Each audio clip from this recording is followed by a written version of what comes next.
세이와 블러를 놓쳐서 너무 배 아프신 분들, 신규 코인이 시체가 없어서 잘 가는데 어떤 놈이 좋은 게 있는지, 넥스트 루나는 무엇인지 궁금하신 분들, RWA 메타에서 새롭게 등장할 애가 누구인지 이런 것들에 대해서 궁금하신 분들 이 영상 놓치면 안 됩니다. 이 작업은 꼭 하셔야 됩니다. 오늘 에어드랍 시작 안 하면 또 후회할 겁니다.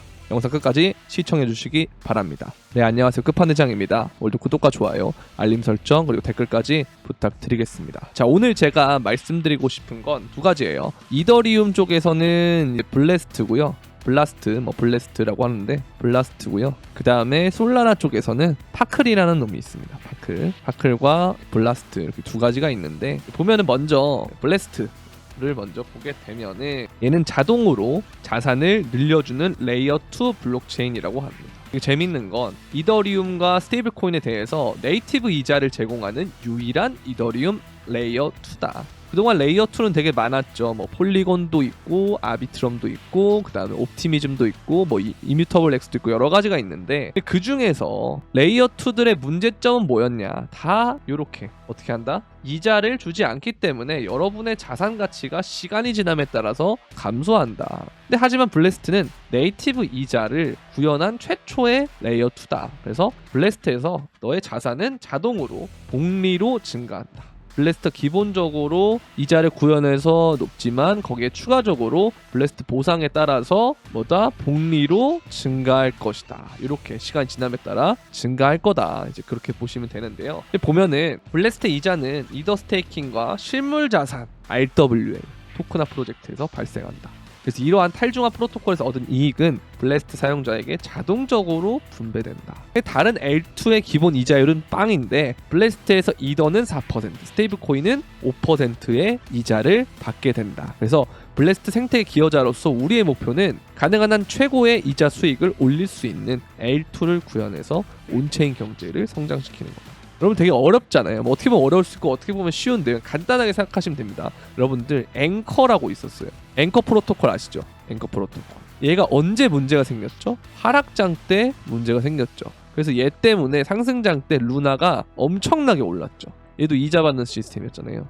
그런데 얘가 무너지면서 루나 같이 무너지는 그런 형태가 됐는데, 전 블래스트도 똑같다고 생각합니다. 개인적으로는. 그래서 지금 이게 상승장에서는 어마어마한 가치를 불릴 수가 있다고 생각합니다. 이게 나중에 아이겐 레이어라고 나올 건데 얘도 똑같아요. 얘네들 때문에 이더리움 혹은 블래스트 혹은 블러의 생태계가 엄청나게 올라갈 수 있는 그런 촉매제가 될 거예요. 그런데 얘네들 때문에 나중에 사이클이 끝나고 하락장이 돼서는 문제가 생기겠죠. 자, 그러면 제가 여러분들한테 계속 말씀드렸던 게 뭐냐, 2025년이 끝나면 알트는 존버하면 안 된다 얘기했던 게 이렇게 무너질 애들이 너무 많아요. 끝났을 때. 자, 그런데 반대로 얘기하면 얘네들이 상승장 때는 어떻게 되냐, 새로운 내러티브를 받게 되면 기대감은 오른다는 거죠. AI 붐처럼 올라간다는 거죠. 닷컴 버블처럼 올라간다는 거죠. 그럼 우리는 얘네를 정말 저점 단계에 살 수 있는 방법이 뭐냐, 에어드랍을 받으면 되는 거예요. 에어드랍을. 거래소 상장도 되기 전에 에어드랍을 받아서 거래소에서 사는 사람들보다 훨씬 더 싸게 사면 우린 거의 저점에서 살 수가 있는 거라는 거죠. 자, 그런데 이게 참여하는 방법이 이더리움을 통해서 예치를 한다는 거죠. 자, 그럼 이게 다른 사람들이 생각했을 때는 이더리움이 가스비도 많이 들고 비싸고 하니까 이거 완전 고래들 거다, 아예 안 한단 말이에요, 이거를. 근데 이게 지금 여러분들이 5월까지 아직 시간이 있어요. 이더리움 더 예치해 놓으면 저는 나쁘지 않다고 생각하거든요. 왜냐면 내러티브가 너무 좋아요. 제가 원래 여러분들한테 말씀드렸던 거, 제가 2021년도에는 제가 뭐라고 말씀드렸냐면 NFT, 그 다음에 메타버스 이런 것들이 뭐가 될 것이다, 주름 잡을 것이다. 실제로 그렇게 됐잖아요. 근데 이번 연도 혹은 다음 연도의 그 본격적인 메타는 제가 봤을 때는 브릿지예요. 그러니까 브릿지 개념이 뭐냐, 현실에서, 현실이 뭐 금융이나 이런 거 다 똑같아요. 현실에서 웹3로 본격적으로 넘어오는 원년이 되기 때문에. 왜? 이거에 대해서 가장 큰 게 뭐였어요? ETF이기 때문에. 그럼 여기에 해당될 수 있는 것들이 다 뭐겠어요? 뭐 체인링크 같은 오라클도 될 수 있죠. 그 다음에 뭐 요거 생태계를 이끌으니까 레이어 이런 애들도 마찬가지고 되지만, 이것보다 더 중요한 개념은 RWA라는 거예요. ETF처럼 RWA도 토큰화 형태로 바꿔서 현실 세계에서 있는 것들을 웹3로 가져오게 할 수 있는 것들이잖아요. 그래서 지금 보면은 이제 뭐 국채라든가 이런 것들부터 먼저 RWA를 시작하고 있는 건데, 그런 걸 보게 되면은 정말 좋은데 이거를 이제 디파이랑 디파이의 개념으로 연결시켜서 가는 게 뭐다? 이 블래스트다. 저는 이거 굉장히 좋은 시스템이라 보는데, 문제는 얘가 떨어질 때 이런 것들이 연쇄적으로 무너지면서 떨어지는 것이 굉장히 디파이의 단점이었잖아요. 그게 나중에 되면 똑같이 일어날 수 있다고 보는데, 지금은 상승장의 초입이기도 하고 본격적으로 자금이 유입되기 때문에 이럴 때는 풍차 돌리기가 되면서 안 무너집니다. 그렇죠? 그래서 여러분들 이걸 잘 알아야 돼요. 이걸 하시면서 항상 뭐다? 사이클이 끝나기 전에 팔아야 된다는 거. 그거는 여러분들이 꼭 알고 계셔야 돼. 나중에 돼서 이거 정말 좋다 해놓고 왜 무너졌냐? 너 진짜 죽고 싶냐? 뭐 이런 식으로 할 수도 있단 말이에요. 근데 저는 미리 말씀드립니다. 여러분들 진짜 까먹지 마세요. 나중에 또 혹하지 마시고요. 항상 뭐다? 코인은 장투를 하는 거 해도 좋은 건 사실 비트나 이런 애들은 괜찮은데, 얘도 여러분들 보신 것처럼 많이 떨어진다는 거예요. 고점 대비 사이클이 끝나게 되면. 그러니까 웬만하면 사이클 끝날 때 다 팔아야 된다라는 거, 그렇게 보시면 되고, 그럼 사이클이 되는 그 순간 상승장 사이클 안에서는 이 블래스트가 굉장히 좋은 역할을 할 거다. 좋은 내러티브를 받을 가능성이 높다라는 겁니다. 아시겠죠? 그러면서 얘는 자동 리베이싱을 해주고요. 그 다음에 L1을 스테이킹을 하게 해주고요. 미국 국채 이자 수익을 가질 수가 있다는 거. 그래서 이런 것들 자체가 예치를 하게 되면은 이자를 받으니까, 여러분들 뭐겠어요? 상승장에 사실 스테이블 코인 예치하는 것도 좋지만 추가적으로 사실 뭐가 더 좋겠어요? 이더나 이런 애들이 더 좋겠죠. 그래서 이더를 예치하는 걸 저는 좋다고 보고요. 근데 사실 바깥에서 봤을 때는 어떤 내러티브 형성이 될 거냐면은 금리도 뭔가 점점 동결이 되고 있고 실질 금리는 좀 떨어지고 있고, 그런 형태에서 아니 내가 밖에서의 이자보다 여기서 한 1%라도 더 높으면 할만한데? 근데 또 여기서 뭘 준다고? 복리도 해주고 또 뭘 해준다? 코인도 주네? 할만한데? 온다는 거. 아시겠죠? 온다는 거예요. 그렇게. 그러면 여기서 자금 들고 들어오는 거, ETF 때 되고 외부에서 자금 들어오는 거랑 똑같은 거 이렇게 들어오는 구조 만들어주죠. 그렇기 때문에 제가 RWA가 이번 메타에서 수혜를 받을 수밖에 없다는 게 그런 거예요. 자, 그런데 이 RWA도 적절하게 묻어가면서 레이어 2라는 재밌는 개념까지도 가져가는 애가 블라스트라는 거예요. 그래서 얘는 에어드랍 작업을 꼭 해주셔야 된다. 뭘로? 이더리움을 예치해서. 왜? 이더리움 너무 저평가예요, 지금도. 예치 메타 사람들이 다 피하고 있거든요. 고래들의 싸움이라고 해서. 뭐 실제로 100이더 넣고 이런 사람들 많아요. 그런데 내가 뭐 봤을 때 뭐 나는 1이더나 뭐 혹은 뭐 10이더나 뭐 이 정도는 있는데 이러면 뭐 하면 안 되는 거 아닌가? 라고 생각해서 안 하는 사람들이 엄청 많을 거라는 거죠. 아이, 그 돈이면 차라리 솔라나 쪽으로 갈래, 어디로 갈래, 뭐로 갈래 이럴 건데, 굳이 예치 메타의 장점은 뭐냐면요, 여러분들이 처음에 시작할 때 뭐다? 쉽게 할 수 있어요. 예치해놓고 기다리면 알아서 주잖아요. 얼마나 편해요. 매일매일 출석 체크할 필요도 없고 신경 쓸 필요도 없다는 거예요. 아시겠죠? 그래서 이런 것들 되게 괜찮다. 그리고 여러분들도 어떻게 생각하면 되냐면요, 어차피 이더리움은 저평가돼 있고 좋단 말이에요. 그렇죠? 그런데 얘를 만약에 내가 어차피 내 포폴에 이더리움이 있다면, 얘를 업비트에 여러분들이 장투하시는 분들은 업비트에 스테이킹 하시는 분들이 또 있어요. 근데 업비트 스테이킹보다 블래스트 넣어놓는 게 기본적인 이자가 높아요. 그쵸? 그럼 이자도 높은데 이걸 예치를 해놨더니 블라스트 코인까지 준다. 그럼 얘가 이제 요것도 이더리움 이자도 받아, 블라스트도 받아, 심지어 이더리움 상승장이니까 얘도 같이 올라. 그럼 꽉 먹고 알 먹고 도장 치고 가래 잡고 다 할 수가 있다라는 거죠. 그러니까 여러분들이 이 부분에 대해서 좀 생각을 해볼 필요가 있다. 그래서 이더리움을 활용한 예치 메타를 해보자 이거예요. 왜? 이더리움이 실제로 지금 머지 이후에 디플레이션이 어쨌든 되고 있어요. 디플레이션이. 만약 머지 업데이트를 하지 않았다면 실제로 우리가 봤을 때 지금은 머지 업데이트 이후에 35만 8천 개 가량이 이더리움이 소각이 됐는데요. 만약 이 기간 동안 채굴 방식이었다면 얘는 530만 개가 더 늘었다라는 거예요. 그만큼 실질적으로 소각이 됐다는 거예요. 아시겠죠? 그러면 얘가 실질적으로 이렇게 줄어드는데 이더리움의 활용도는 점점 높아지고 있잖아요. 여러 가지 플랫폼들 나오고 있으면서. 그럼 뭐 어떻게 되겠습니까? 얘는 가치가 더 올라가지 않겠느냐라는 게 제 생각이에요. 그리고 사실 개인적으로는 이더리움이 2017년에 비트까지는 가주지 않겠느냐라는 게 일단 제 개인적인 목표가긴 하거든요. 근데 뭐 그 정도 안 가더라도 사실 뭐 1,000만 원만 가도 얼마나 비싸 보이겠어요. 그렇죠? 그러니까 그런 것처럼 점점 이더리움은 상징적인 개념이 될 것이다 라는 겁니다. 왜? 제가 여러분들한테 이 미국이 엄청 중요하다 그랬잖아요. 근데 채굴의 그런 그 채굴자 애들도 점점 줄어들고 있고 반감기가 되면 될수록 생산성이 안 좋아지기 때문에 이 개인이나 일반 채굴자들은 점점 몰락할 수밖에 없는 구조예요. 아시겠죠? 그럴 수밖에 없는 구조고 그럼 결국 이것도 큰 손들의 싸움이 될 건데 근데 거기에서 미국이 채굴자 애들 물량까지도 ETF 위에 빨아가고 있다는 거예요. 그럼 결국 미국이 다 가져가는 구조로 바뀌었는데 미국에서 그 비호를 받고 있는 애가 뭐예요? 코인베이스죠. 근데 얘네들이 자체적으로 코인을 만들거나 뭐 이런 걸 해야 되는데 이걸 하지 않고 뭐다? 베이스라는 체인을 만들었는데 이게 결국 어디 위에서 있다? 이더리움 기반의 레이어 2라는 거예요. 옵티미즘이나 아비트럼 이런 있잖아. 결국 뭐예요? 얘는 끝까지 갈 거라는 거예요. 그리고 다만 얘는 상징적인 개념으로 갈 거니까 얘는 어떤 개념으로 갈 거다? 비트코인처럼 추후에 갈 가능성이 있다라는 거.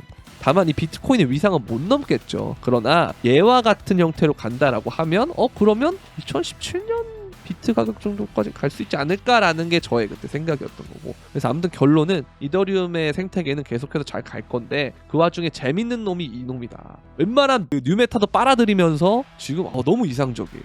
그리고 루나 때 앵커가 붙고 올랐던 것처럼 굉장히 비슷한 로직을 갖고 있다라는 거. 그러면 그것 때문에 위험한 부분도 분명히 있겠죠. 서브프라임 모기지가 무너질 때처럼 그렇게 무너질 가능성이 있겠죠. 그 전에 우리는 빠져나와야 한다는 것까지 우리가 기억을 하고 이 엣지 메타에 참가하면 된다라는 겁니다. 아시겠죠? 그래서 새로운 L2가 필요한 이유, 기존 L2의 무위험 이자율은 0%다. 이제 이름을 바꿀 때가 됐다. 그래서 이더리움은 이더에 대해 4% 스테이킹 이자를 제공해왔다. 그렇죠? 그리고 온체인 미국 국채 프로토콜은 스테이블 코인에 대해서 5% 이자를 제공하고 있다. 사용자가 최소한 이 정도의 이자는 먹어야 되는데 못 먹으면 인플레이션에 따른 자산 가치의 상대적 하락, 즉 손실을 입게 된다. 그래서 우리는 이걸 바꿀 거다. 혁신적인 요소가 있죠. 루나 때랑 비슷하잖아요. 루나도 이 스테이블 코인의 로직을 이용해서 내가 새로운 걸 만들 거야. 이게 루나였잖아요.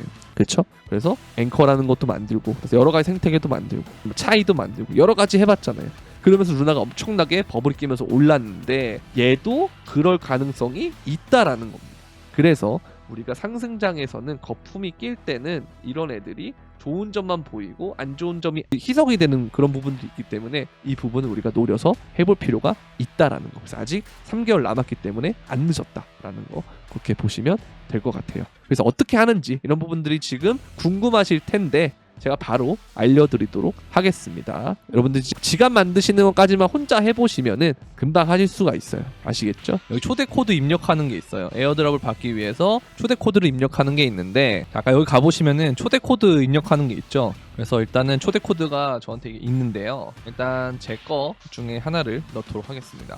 여기에 이제 이렇게 넣어볼게요. 자, 그러면 이렇게 트위터를 연결을 해야 되고요. 그렇죠? 그 다음에 디스코드에 참여를 해야 되는데 이게 이제 여러분들 트위터 아이디가 있어야 되고 디스코드 아이디가 또 있어야 돼요. 그래서 일단은 한번 연결하기 해볼게요. 그러면은 여러분들 지금 가입하기를 해야 되는데 이걸 구글 계정을 여러분들이 만들어 놨잖아요. 그럼 이거를 이제 테스트 계정을 사용을 하시면 됩니다. 그래서 구글 계정으로 로그인해서 이걸 눌러가지고 생년월일을 여러분들의 생년월일을 이렇게 해주시면 돼요. 저는 일단은 40년생으로 한번 해보겠습니다. 그래서 뭐 위치 기록한다 이거는 뭐 사실 안 해도 되고요. 그래서 이렇게 테스트 이런 거보다는 그냥 뭐 아이디 아무거나 여러분들 하시면 돼요. 뭐 이런 식으로. 그리고 이제 사용하는 언어가 한국어 이렇게 해주시면 되고 뭐 이거 맞춰서 아무거나 여러분들 뭐 트위터 아이디 있으신 분들은 해주시면 되고 이게 그 트위터는 코인에서 되게 많이 쓰기 때문에 트위터는 웬만하면 만들어주시는 게 좋아요. 팔로우를 꼭 해야 되나 보네요. 넷플릭스 팔로우하도록 하겠습니다. 자, 그래서 이렇게 만들어졌죠. 그 다음에 다시 이제 블래스트 여기로 돌아와서 트위터 연결하기 누르시면은 이렇게 이 버튼을 눌러주신 다음에 이렇게 들어가 주시면 돼요. 뭐 이름 변경하게 해가지고 여러분들 마음대로 변경하셔도 되고 저는 일단 이런 식으로 하도록 하겠습니다. 자, 그리고 이 디스코드에 참여하기 이렇게 있는데요. 디스코드 연결하기 누르신 다음에 이게 또 이메일 전화번호가 또 있어요. 이거 가입을 하시면 되는데요. 요것도 역시 여러분들 어떻게 하면 되냐면 그 구글 아이디 만드신 거 있죠? 구글 아이디 만드신 거를 그대로 디스코드 아이디로 써주면 편해요. 나중에 이게 다 계정할 때도 되게 유용하기 때문에 이제 이런 식으로 하면 되는데 일단은 별명을 뭐 이렇게 하고요. 사용자명을 그래서 로봇 아니고 사람 맞죠 했을 때 아래 이미지에 맞는 거 눌러서 하고 오 눌러주고 들어가 주시면 이렇게 만들어집니다. 그래서 승인을 누르면은 디스코드에 참가가 되거든요. 참가가 완료가 되고 그 다음에 마지막으로 에어드랍 확인하기에서 지갑 연결하기를 하시면 되는데요. 여기서 제가 메타마스크를 만들었기 때문에 메타마스크를 눌러주시면 되고 그 다음에 연결했을 때 이거를 다음으로 눌러주시면 돼요. 제가 이더리움 한 개를 넣어놨거든요. 그래서 이렇게 해서 여러분들이 그 에어드랍을 확인하기를 누르시면은 아마 아무것도 없을 거예요. 기여한 게 없기 때문에 아무것도 안 나올 겁니다. 자, 이제 여기서 우리가 기여를 하면 돼요. 이제 하면 되는데 지금 보면은 없다고 돼 있잖아요. 그래서 그냥 진행하기 하신 다음에 여기서 이제 이걸 하는 건데요. 이자와 블래스트 포인트를 얻기 위해서 브리치를 하세요라고 돼 있는데 여기서 이제 여러분들이 하시는 방법이 이런 방법이 있어요. 자, 보시면 여기에서 이더리움을 말고는 사실 이런 애들 말고는 요거는 다 스테이블 코인입니다. USDC, 테더, 다이는 스테이블 코인인데 이게 사실 여러분들 뭐냐면 USD랑 똑같은 거예요. 달러랑 똑같은 건데요. 그러니까 1USD, 1달러를 1USDC 혹은 1USDT 이런 형태로 코인 형태로 바꿔오는 과정이 스테이블 코인이라고 보시면 되는데요. 얘네들이 보면은 그렇죠? 보면은 이거는 사실 안전하죠. 안전하다는 말이 뭐냐면 우리가 지금 에어드랍 작업을 하면서 이더리움을 사놨는데 얘가 만약에 가격이 지금보다 떨어질 수도 있잖아요. 물론 오를 수도 있고. 근데 얘를 하게 되면은 가격이 사실 오르든 말든 내 현금은 그대로라는 거예요. 그러면서 에어드랍 작업을 할 수 있다. 그래서 이거는 여러분들이 생각을 하셨을 때 상황에 맞게 하시면 되는데 내가 봤을 때는 좀 코인이 좀 떨어질 것 같다 앞으로. 그렇게 된다면 사실 스테이블을 하는 게 맞아요. 근데 좀 오를 것 같다, 상승장일 것 같다, 이더를 지금 아니면 뭔가 보유를 하면 못할 것 같다 하시는 분들은 이더로 하셔서 에어드랍 작업을 하시면 됩니다. 그래서 요 이더를 저는 고를 거고요. 그래서 일단 최대로 해서 넣어보도록 할게요. 그래가지고 여기다가 제출하기 하면 되는데 문제가 뭐냐, 이렇게 되면 안 되죠. 왜? 가스비. 그래서 일단은 제가 0.5이더만 하겠습니다. 그래서 이거를 하면은 2월 달에 출금이 가능하다. 좀 묶이는 거예요, 여러분들. 약간 그 적금 넣어서 묶어놨다고 생각하시면 되는데 일단 계속하기 누르시고요. 그러면 요게 떠요. 여기서 컨펌을 누르시고요. 그렇죠? 그러면 이제 여기서 트랜잭션 대기 중 이렇게 뜨거든요. 그러면 여기서 0.5를 제외하고 가스비만큼 나가는 거. 이 가스비는 되게 유동적인데 그 가스비가 이제 막 여러 가지 몰리게 되면 그때는 가스비가 되게 비싸져요. 그리고 이더리움 가격이 오르면 또 비싸지고요. 그래서 가스비는 되게 유동적이다. 그렇게 보시면 되겠고 일단 가스비를 제외한 금액을 여기다 넣어주셔야 돼요. 예를 들어서 가스비가 0.1까지 나오진 않지만 어쨌든 만약에 0.1이 가스비다. 근데 내가 만약에 1리더를 가지고 있다. 그럼 0.9를 입금하셔야 되는데 0.9보다 이때는 0.8 하는 게 나아요. 왜냐하면 여러분들 뺄 때도 이거를 이더리움이 또 필요하거든요. 이제 그렇게 보시면 되고요. 그래서 이런 식으로 해주시면 된다. 이제 블래스트는 끝이에요.